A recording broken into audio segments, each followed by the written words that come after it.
우리 찾으셨으면 저와 여러분이 한 절씩 교독하도록 하겠습니다.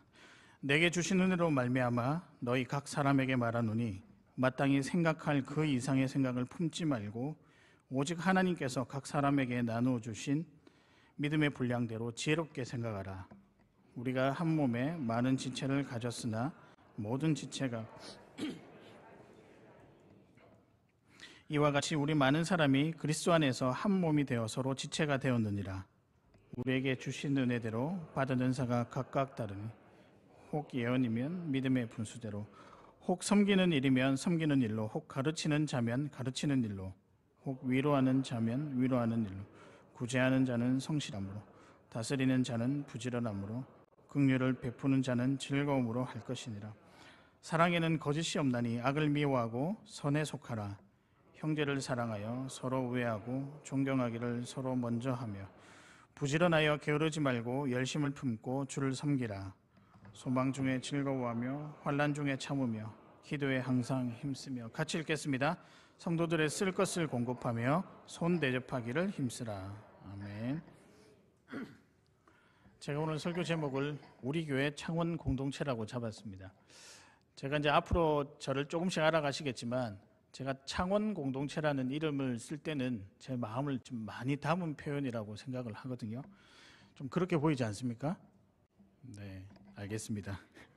그래서 오늘 이 말씀을 교회 공동체에 관해서 함께 나눠보도록 하겠습니다. 오늘의 말씀은 교회 공동체입니다. 무엇이라고요? 예, 교회 공동체입니다.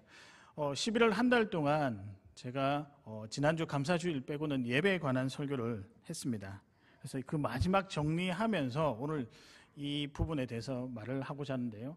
예배에 관한 말씀의 마지막에는 항상 뭐 있느냐? 예배 공동체가 무엇이냐? 그것이 교회다라고 이렇게 결론 내려질 수 있습니다. 어떤 신학책을 보아서도 그렇고 논리적으로도 이런 예배 공동체가 무엇이냐라고 맨 마지막에 결론 내릴 때 그것이 교회 공동체이며 교회 공동체는 이러한 것이다라고 이렇게 정의를 내리고 결론을 내리는 것이 논리상 맞는 것 같습니다. 그런 의미에서 우리가 함께 모이는 이유, 함께 마음을 공유하고 함께 신앙 고백을 하고 함께 기도하고 함께 찬양하는 이 함께가 무엇이냐, 이것이 교회인데 이것에 대해서 오늘 말씀을 좀 나눠보고자 합니다. 하나님께서는 교회를 너무 좋아하십니다. 그리고 하나님께서 교회를 또 너무 중요하게 생각하시고요. 하나님의 역사의 통로가 어디냐라고 할 때 다른 어떤 것이 있는 것이 아니라 교회라는 것을 여러분 꼭 기억하셨으면 좋겠습니다. 제가 지난주에 참 고무적이고 인상적이었고 기분 좋았던 일이 있었는데요. 찬양 감사제였습니다. 제가 찬양 감사제 한다고 했었을 때 내용은 뻔하거든요. 저도 이런 분위기 속에서 자랐으니까 뭘 하겠다라고 이제 감은 오는데 제 마음속에 과연 성도님들이 많이 모일까? 어떤 정도의 호응이 있을까라는 생각이 들었습니다. 그리고 특별히 젊은 분들이 많이 참여할까, 관심을 가질까 이런 생각을 많이 했는데요. 솔직히 감동을 좀 많이 받았습니다. 뭐 유치한 거 이런 걸 다 떠나서요. 너무 즐거웠습니다. 내용도 그렇지만 여러분들의 표정 속에 진심이 담겨 있는 것 같아서 굉장히 저는 기분이 좋았습니다. 저는 사실은 어떤 일을 할 때 그 내용은 뭐 어떻게 해서든 하게 되겠죠. 근데 그 일에 임하는 사람들의 표정과 관심과 그 노력에 굉장히 많이 관심을 가지는 편입니다. 그런 의미에서 볼 때 지난주에는 저로 하여금 참 행복하다. 집에 돌아갔는데 왔다요. 그 맞나요? 그것만 생각이 나는 거예요. 너무 참 즐거웠습니다. 여러분들도 즐거우셨죠? 근데 이게 풍성해졌으면 좋겠습니다. 매주일 우리가 드린 예배 가운데서도 하나님을 찬양하는 그 소리 때문에 풍성했으면 좋겠고 하나님을 향한 기도도 뜨거워서 풍성해졌으면 좋겠습니다. 저도 목사로서 제 맡은 역할을 이 교회를 위해 열심히 또 하나님이 기뻐하시는 교회가 될 수 있도록 섬기고자 합니다. 여러분들도 같은 마음으로 이 귀한 교회를 잘 섬겨주셨으면 좋을 것 같습니다. 이 시간 그래서 이 귀한 교회를 섬기는 성도의 모습, 성도의 자세는 어떠해야 하는가, 무엇인가에 대해서 말씀을 함께 나누실 때 여러분에게 많은 도전이 있기를 소망합니다. 교회 공동체를 섬기는 성도의 모습, 첫 번째는 감사입니다. 무엇일까요? 감사입니다. 오늘 제가 속도를 조금 빨리 내는 이유는 돼지가 무려 몇 개? 예, 3개가 아닌 4개이기 때문에 좀 마음이 급합니다. 예. 첫 번째 메시지는 감사입니다. 감사는 성도의 귀한 모습 중에 하나입니다. 사랑하는 여러분, 여러분의 표정, 여러분의 모습, 여러분의 찬양, 여러분의 기도를 통해 감사의 고백들이 많이 흘러나기를 진심으로 소망합니다.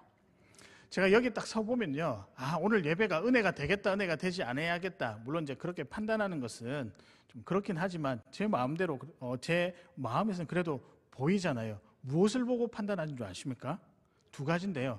표정 하나와 첫 번째 부르는 그 임내송에서 딱 모든 예배가 결정이 된다라는 그런 생각이 많이 들어요. 표정이 딱 들어왔는데 감사가 넘쳐나면요, 저도 감사가 돼요. 그 순간에도 감사가 돼요. 근데 여러분 푹 쳐져 있으면 저도 감사가 되는 게 아니라 무서워요. 근데 제가 이렇게 우리 교회를 보니까 항상 밝아요. 그래서 너무 좋습니다. 저는 우리 교회가 다른 교회에게 칭찬을 하나 받는다라고 한다면 다른 게 아니라 감사 표현을 참 잘하는 창원교회, 다른 교회보다 우리 교회가 월등히 잘하는 게 무엇이냐? 우리 교회 성도들은 감사 표현을 참 잘하는 교회라는 소문이 많이 났으면 좋겠습니다. 여러분, 그럴 때 우리도 기쁜 것이 아니라 살아계신 하나님도 여러분을 통해 참 기뻐하시고 하나님의 역사를 이제 감사에 충만한 이 교회에 하나씩 맡기실 거라고 저는 확신합니다. 그래서 여러분, 교회는 우리가 뭘 잘해서 융성해지고 풍성해지는 것이 아니라 하나님께서 맡기실 만한 그릇이, 준비된 그릇이 될 때 그 성령의 은혜를 통하여 교회가 부흥도 되고요, 교회가 역동적으로 바뀌게 되고 교회에 많은 열매들이 맺혀지는 줄을 저는 믿습니다. 감사는 즐거운 것이죠. 제가 다음 달부터 아까 말씀드린 감사 노트 말씀을 드렸는데 한 권에 3,000원, 이걸 가지고 여러분께서 감사 3,000원짜리로 시작한 감사가 10배, 100배, 1000배, 만배의 은혜가 풍성하게 여러분에게 다가올 줄로 믿습니다. 뿐만 아니라 우리가 살다 보니 벌써 12월이 되었습니다. 굉장히 빠르죠. 이제 한 살 더 잡수시니까 마음이 불편하신 것도 있고 뭐 여러 가지 생각들이 있겠지만 한 해를 감사로 마무리하면 내년 한 해가 어떻게 될까요? 감사거리들이 풍성하게 생겨날 줄로 저는 믿습니다. 신앙 성숙의 절정은 저는 감사라고 생각합니다. 그 사람의 신앙이 얼마나 귀하냐, 얼마나 풍성하냐는 저는 감사로 판단할 수 있다고 생각합니다. 한 달을요, 매 순간 감사하는 고백이 있다면 그분에게는 1년의 감사거리들이 생긴다고 생각합니다. 만약에 1년을 매 순간 하루도 빠지지 아니하고 감사거리가 있다라고 한다면, 그래서 감사의 고백을 한다면 저는 10년의 감사가 보장이 된다라고 생각을 합니다. 한번 해보십시오. 1년 내도록 최선을 다해서 감사 고백하면 여러분의 나머지 10년이 감사로 채워지고 열매 맺는 은혜가 저는 있을 거라고 생각합니다. 그만큼 감사는 영향력이 어마어마합니다.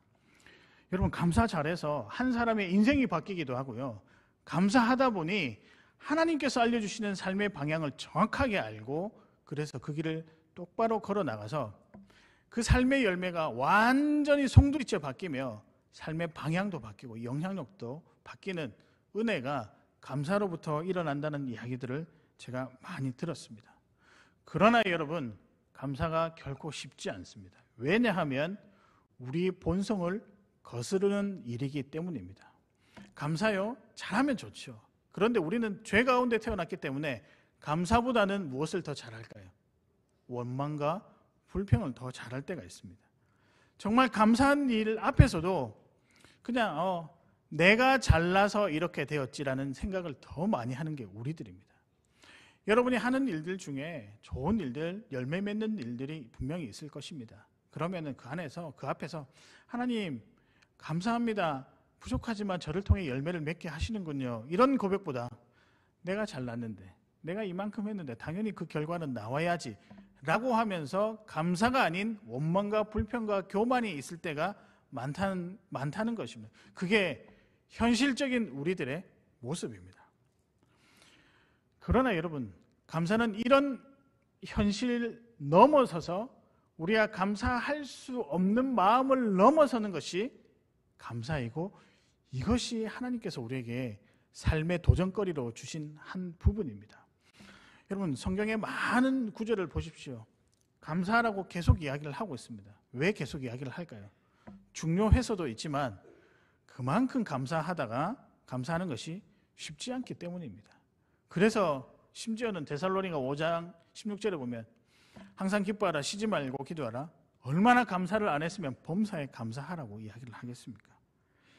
여러분 그런 의미에서 감사를 많이 하시는 여러분 되시기를 바랍니다. 이 감사가 교회와 여러분의 가정을 지킬 때가 분명히 올 것입니다. 그때를 대비해서라도 감사하는 여러분 되시기를 바랍니다.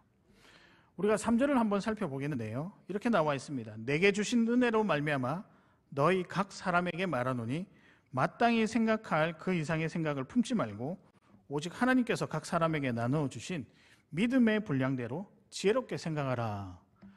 요거를 한 문구로 바꾸면 뭘까요? 감사하라입니다.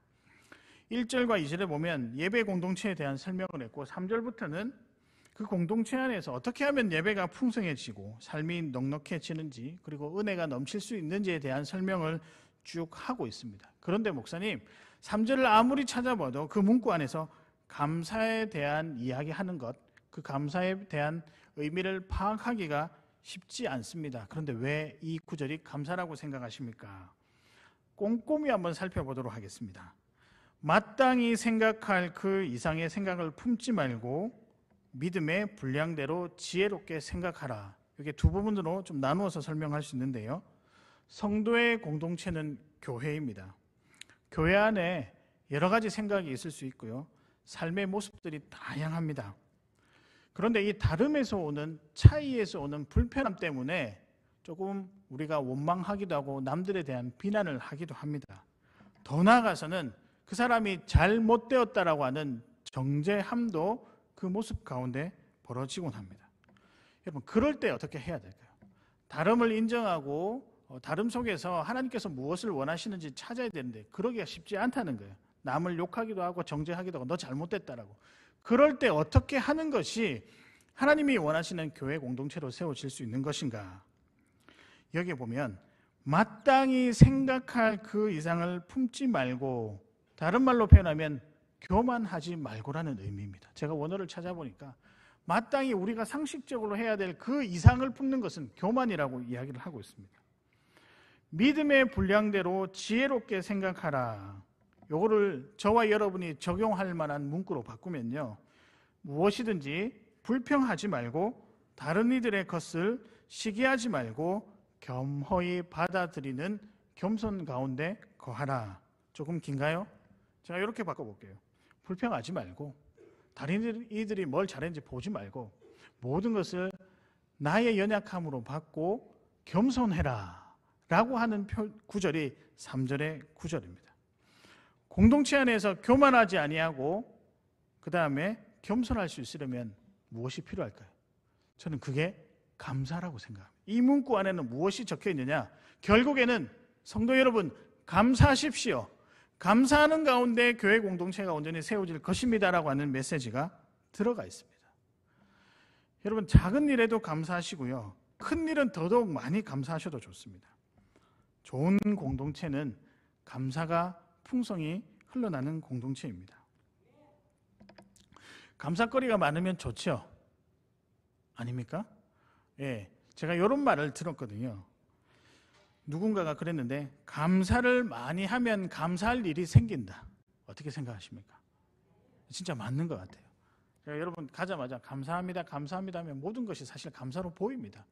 감사거리가 많이 생기는 거예요. 이 비밀을 우리가 예전부터 알고 있었지만 사실 잘 실천하지 못할 때도 있었고 실천할 때도 있었습니다. 그러나 오늘 이후로 우리 한번 도전했으면 좋겠습니다. 이 귀한 교회를 섬기기 위해서는 성도로서 무엇을 해야 하는가?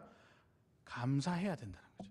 사랑하는 여러분, 감사로 충만하신 우리 성도 여러분 되시기를 바라며 우리 교회가 되기를 진심으로 소망합니다. 그래서 우리 한번 외쳐볼까요? 감사. 예, 감사하시는 여러분 되시기를 바랍니다. 성도의 자세, 교회를 섬기는 성도의 모습 두 번째입니다. 부르심입니다. 무엇이라고요? 부르심입니다. 성도는 교회의 부르심에 충실한 자들입니다. 사랑하는 여러분, 여러분 각자를 향한 하나님의 부르심이 분명히 있습니다. 잘 반응하고 그 부르심으로 귀하게 섬기는 여러분 되시기를 소망합니다. 6절과 8절은 요 구절은 은사에 대한 설명을 하는데요. 이 중에서 제일 중요한 단어는 주신 은혜대로라고 하는 6절에 주신 은혜대로, 이것을 다르게 표현하면 부르심입니다. 하나님께서 우리에게 주신 은혜대로 왜 주실까요? 하나님께서 필요하니까. 이것을 다른 말로 부르심이라고 할 수 있습니다. 그래서 우리는 섬길 때 주시는 은혜대로 부르심대로 섬기는 것이 마땅하다고 생각합니다.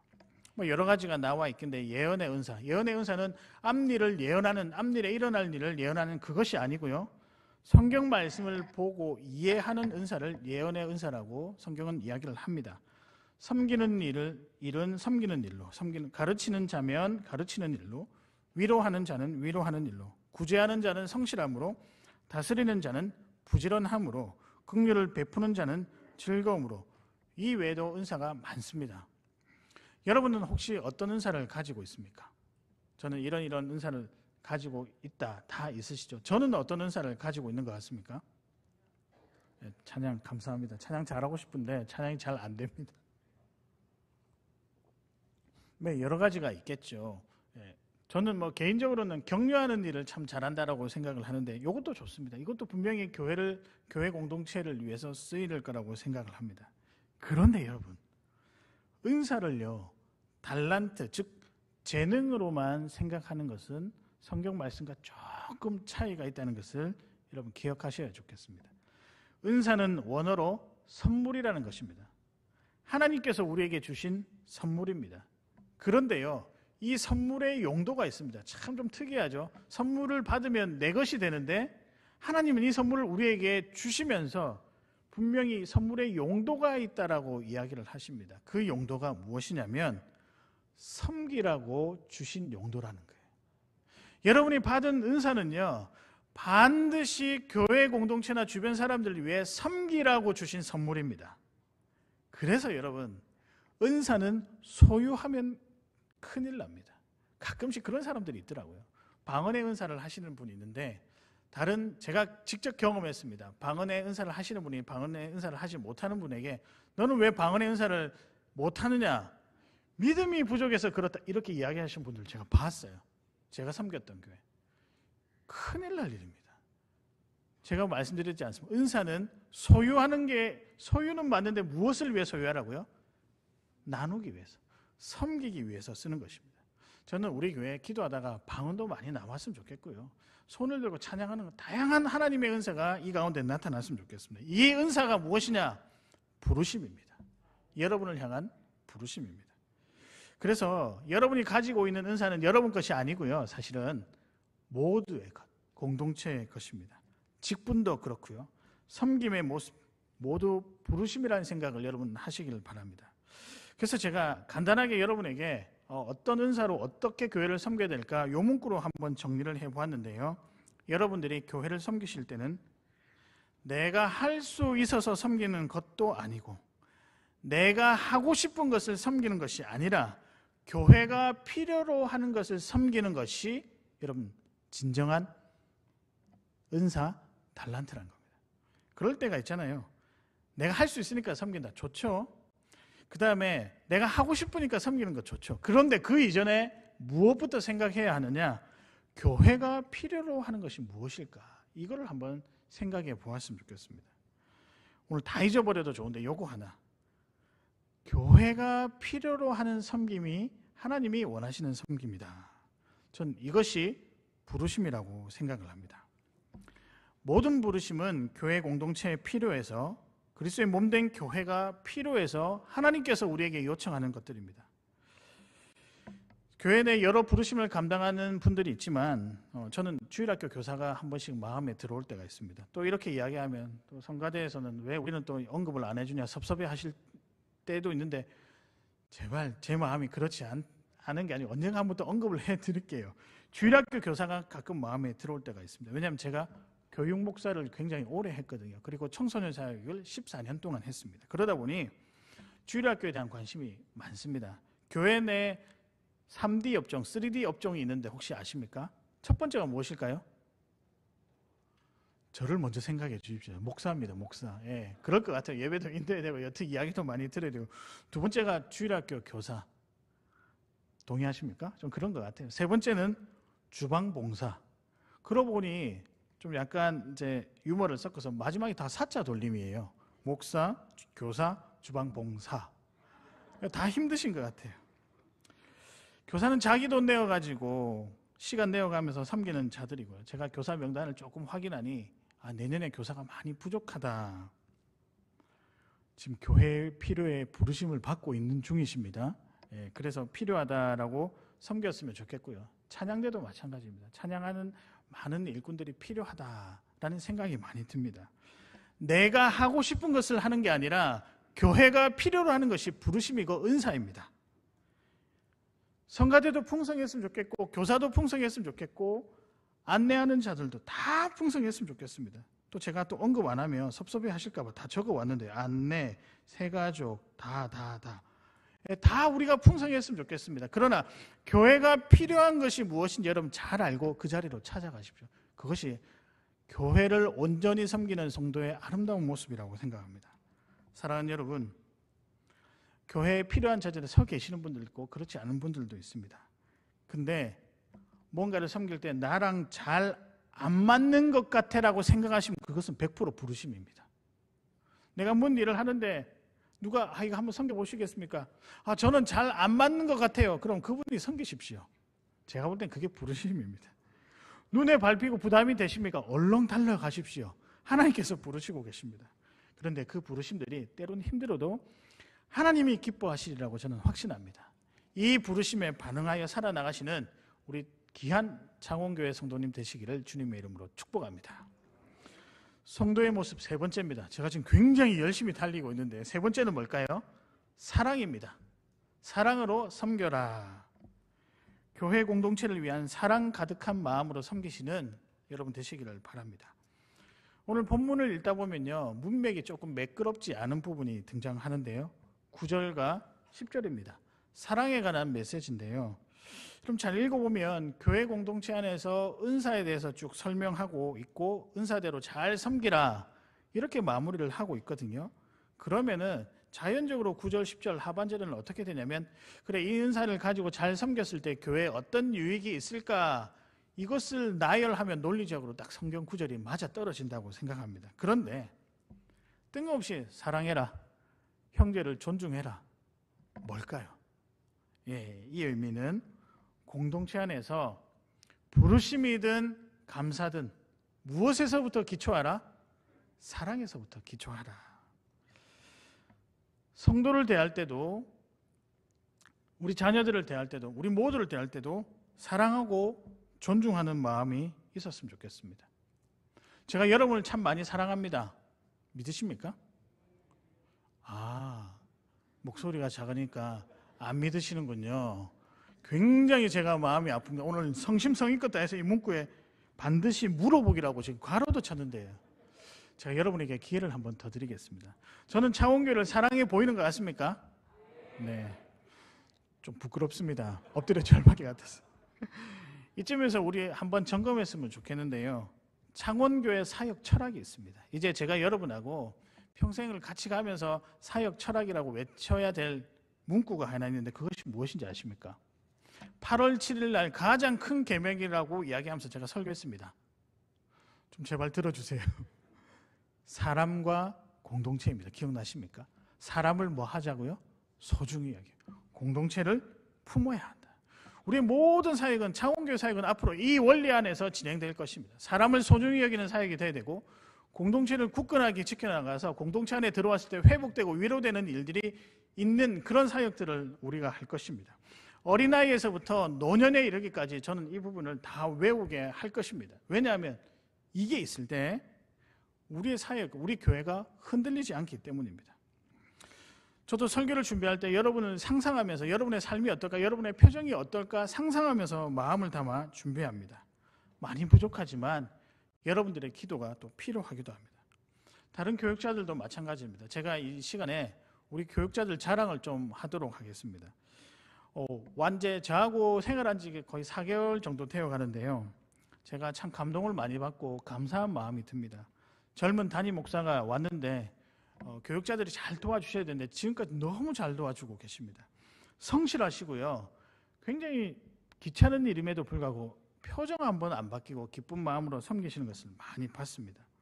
그리고 말씀을 준비할 때도 고민을 되게 많이 하시더라고요.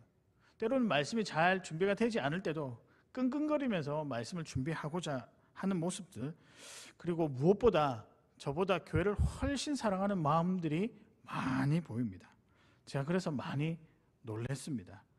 창원교회를 아끼고 사랑하는 마음이 아마 여기 계신 분들도 참 귀하고 아름답지만 교육자들도 그에 못지 않다라는 말씀을 드리시면서 저도 도전 받으니 여러분도 혹시나 오늘 만나시면 목사님 사랑합니다, 축복합니다, 간사님 사랑합니다, 축복합니다 한번 격려해 주시면 참 좋을 것 같습니다.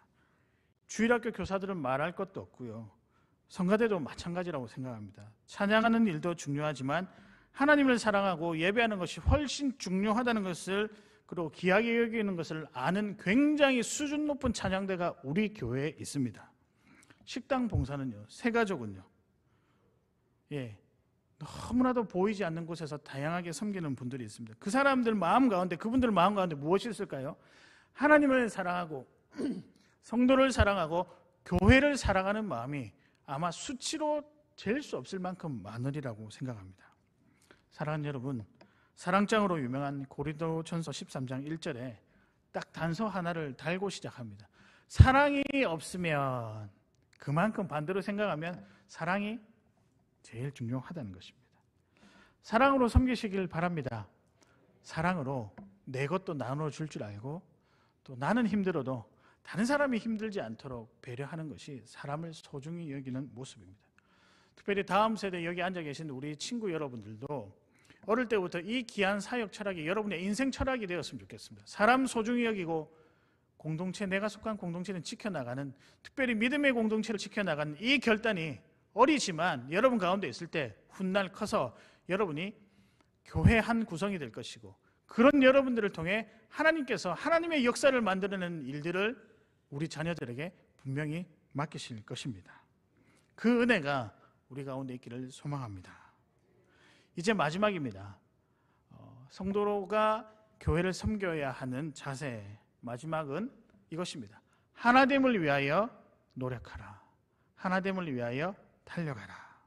한 몸을 이루라 라고 하는 표현으로 바꿔 쓸 수 있는데요, 모든 성도는 하나가 되기 위해서, 교회 공동체가, 그리스도의 몸된 교회 공동체가 하나가 되기 위해서 굉장히 많은 애를 써야 한다라고 가르치고 있습니다. 사랑하는 여러분, 교회 여러 가지 모습들, 사역을 잘하는 모습들, 선교도 잘하고 구역도 잘 섬기고 다 좋습니다. 그런데 하나 되려고 노력하는 것만큼은 결코 잊지 아니하시고, 하나됨 앞에 나를 낮출 때가 있고, 다른 사람을 높일 때가 있고, 감사할 때가 있고, 찬양할 때가 있음을 기억하시고 하나됨을 위해서 노력하시는 우리 귀한 성도님들 되시기를 바랍니다. 교회의 어려운 모습들, 갈등들은 어디에서 나오느냐? 하나 되지 못하는 것에서 나옵니다. 모든 사역이 하나됨을 향하여 지향할 때 그 사역은 열매가 있습니다. 가끔씩 우리가 열심히 애를 썼는데도 불구하고 열매가 없을 때가 있습니다. 그것은 준비해 가는 여러 과정 가운데 하나됨이 이루어지지 않아서라고 저는 생각합니다. 우리도 장담할 수 없는 사람들입니다. 때로는 우리 삶 가운데 분열이 날 수도 있고 갈등이 있을 수 있는데요, 사도 바울도 한 몸과 한 공동체를 강조한 이유는 이것이 교회를 유지해 나가는, 하나님의 뜻을 이루어 나가는 데 매우 중요한 일이기 때문에 우리에게 감당할 것을 요구했던 것입니다.